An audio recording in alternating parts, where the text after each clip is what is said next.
Perkembangan terkini program pesawat pejuang FA-50 Malaysia menunjukkan kemajuan yang ketara di barisan pengeluaran. Dalam lawatan Presiden Korea Selatan, Lee Jae-myung, ke fasiliti pengeluaran milik Korea Aerospace Industries, beberapa unit FA-50M milik Tentera Udara Diraja Malaysia, TUDM, dilihat sedang melalui proses pemasangan. Beberapa unit yang dikenal pasti dengan nombor 05, 07, 09, 10 dan 13 dilaporkan telah menyiapkan pembinaan struktur utama fuselage. Perkembangan ini menjadi petunjuk jelas bahawa proses pengeluaran kini telah memasuki fasa lanjutan sebelum integrasi sistem avionik serta persenjataan dilaksanakan. Fasa pembinaan fuselage merupakan antara peringkat paling kritikal dalam pembangunan sesebuah pesawat pejuang. Pada tahap ini, struktur asas badan pesawat dibina dan diuji bagi memastikan ketahanan serta keupayaan aerodinamiknya memenuhi piawaian yang ditetapkan sebelum memasuki peringkat seterusnya. Kemajuan ini menunjukkan bahawa program FA-50 Malaysia berjalan mengikut perancangan yang telah ditetapkan sejak kontrak dimeterai pada tahun 2023. Berdasarkan perkembangan semasa, jadual penghantaran awal dilihat berada pada landasan yang tepat.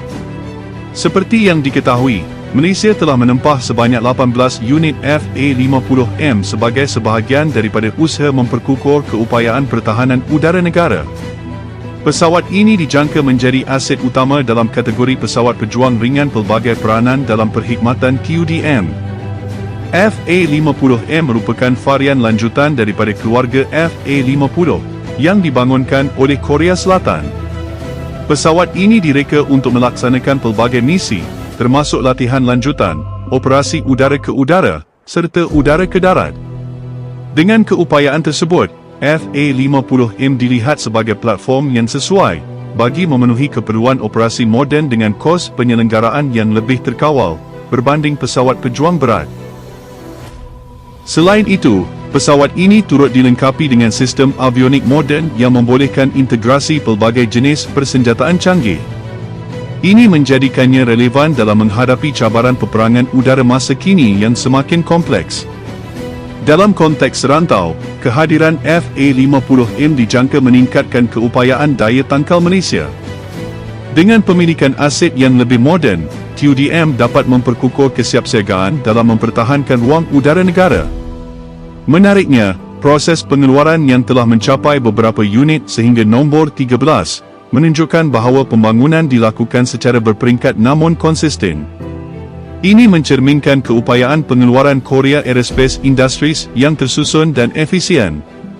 Kejayaan ini juga mencerminkan hubungan kerjasama pertahanan yang baik antara Malaysia dan Korea Selatan. Kerjasama ini bukan sahaja melibatkan perolehan aset, malah berpotensi diperluaskan kepada aspek teknologi dan industri pada masa hadapan. Sekiranya tiada sebarang halangan, 4 unit pertama FA-50M dijadualkan untuk dihantar bermula Oktober 2026. Fasa ini akan menjadi detik penting dalam memperkenalkan pesawat tersebut ke dalam perkhidmatan TUDM. Penghantaran awal ini juga akan membuka ruang kepada penilaian operasi bagi memastikan kesiapsiagaan pesawat dalam pelbagai senario misi. Pengalaman ini akan menjadi asas kepada pembangunan doktrin dan strategi penggunaan FA-50M. Secara keseluruhannya, perkembangan semasa telah memperlihatkan bahawa program FA-50 Malaysia berada pada landasan yang positif. Setiap kemajuan yang dicapai mencerminkan kesiapan menuju fasa operasi. Dengan gabungan kemajuan pengeluaran, keupayaan teknologi, dan perancangan strategik yang rapi, FA-50 Malaysia berpotensi menjadi antara aset utama dalam memperkukuh kekuatan udara Malaysia pada masa hadapan.